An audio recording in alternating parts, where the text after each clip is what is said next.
Raden Mas Suryo Pranoto adalah pangeran dari Pakualaman yang memilih terjun ke pergerakan nasional untuk membela buruh dan rakyat jelata.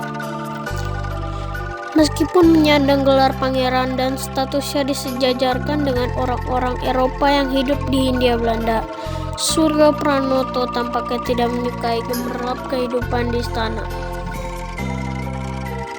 Adiknya, Suadi Sudaningrat, kelak dikenal dengan nama Ki Hajar Dewantara. Tidak sama saja, dua pangeran Pakualaman ini justru memilih berkembang di ranah pergerakan nasional demi membela kaum rakyat jelata yang ditindas feodalisme dan kolonialisme. Lahir pada 11 Januari 1871, cucu Sri Paduka Pakualaman III, jika ayahnya Kanjeng Pangeran Haryo, KPH Sudaningrat, tidak mengalami kebutaan dan dinobatkan sebagai putra mahkota. Bisa saja Suryo Pranoto yang bakal mewarisi tahta Pakualaman.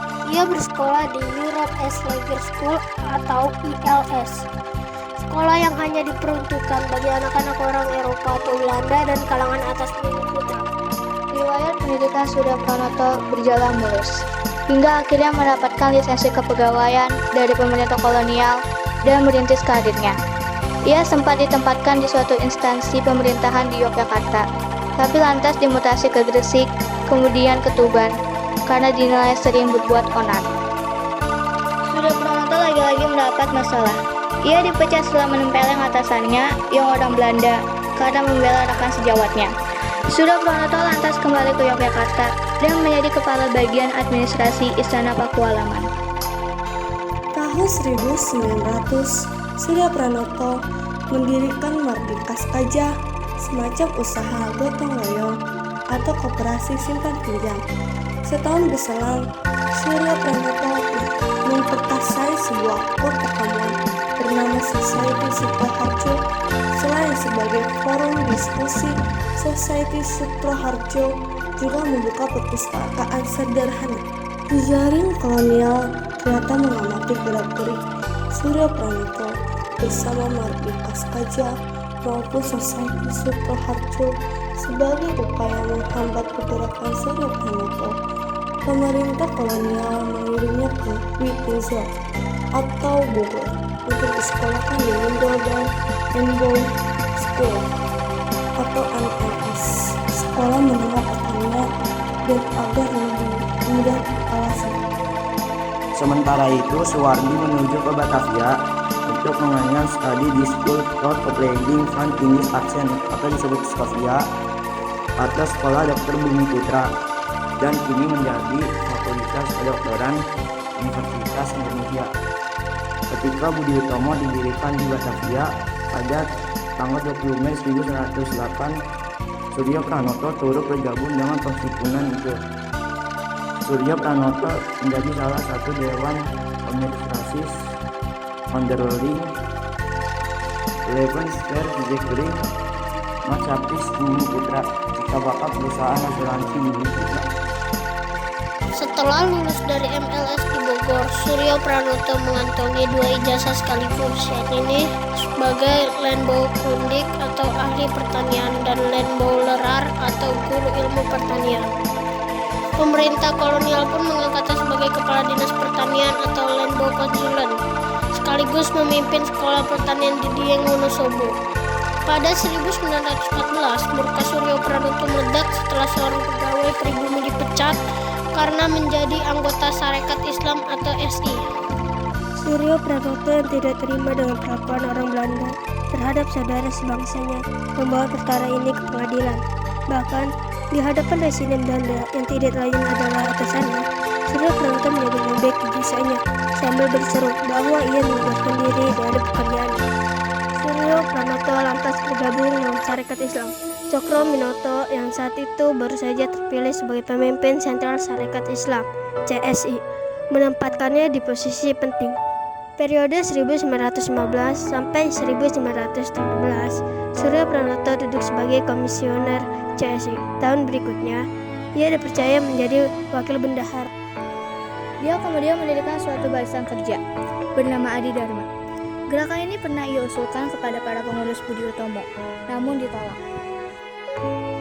Sepanjang 1918 dan 1919, Suryo Pranoto memimpin kaum buku melakukan aksi mogok kerja. Julukan si Raja Mogok pun melekat pada dirinya. Nantinya ia menjadi salah satu petinggi utama Cokroaminoto saat SI Belanda polemik internal melawan kelompok sayap kiri di tubuh organisasi.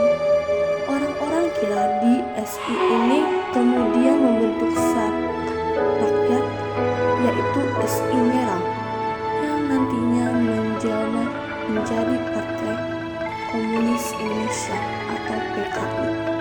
Suryo Pranoto juga sempat berkonfrontasi dengan Muhammadiyah karena organisasi sosial keagamaan yang didirikan Ahmad Dahlan pada tahun 1912 ini tidak lagi mendukung PFB. Bahkan Suryo Pranoto menyebut Muhammadiyah sebagai Islam kapitalis karena meminjamkan uang kepada anggotanya dengan disertai bunga. Bahkan Suryo Pranoto pada akhirnya juga berbalik melawan Cokroaminoto. Itu bermula dari usulannya kepada Sukiman dan juga Sanjoyo agar membongkar praktik korupsi yang diduga dilakukan orang-orang SI. Akibatnya Sukiman dan para pendukungnya dipecat dari SI. Bersama adiknya Suwardi Suryaningrat yang mengelola beberapa surat kabar. Kendati demikian, Suryo Pranoto tetap saja lekat dengan masalah. Beberapa kali ia harus mendekam di penjara karena perkara delik hoax. Begitu pula dengan Suwardi. Bersama adiknya Suwardi Suryaningrat, ia mengelola beberapa surat kabar. Kendati demikian, Suryo Pranoto tetap saja lekat dengan masalah. Beberapa kali ia harus mendekam di penjara karena perkara delik hoax. Begitu pula dengan Suwardi. Setelah Indonesia merdeka,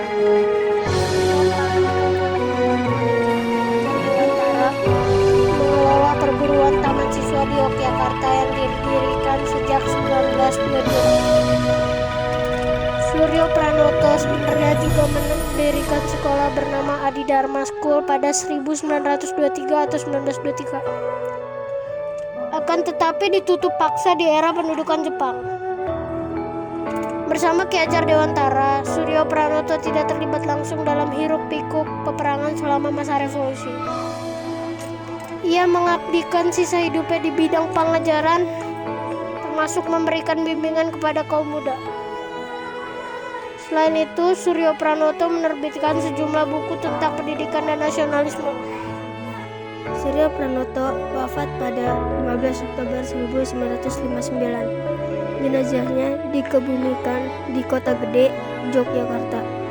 Ia kemudian ditetapkan sebagai pahlawan nasional oleh Presiden Soekarno lewat surat keputusan tertanggal 30 November 1959. Setahun berselang, pemerintah memberikan penghargaan Mahaputra untuk Sang Pangeran Pembela Rakyat Raden Mas Suryo Pranoto.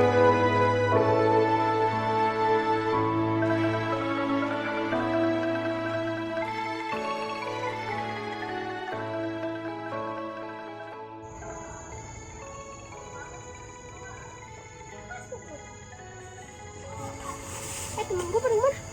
Waduh, ditinggal. Oh ya guys, gue mau balik ya. Goodbye. Thanks for watching. Subscribe.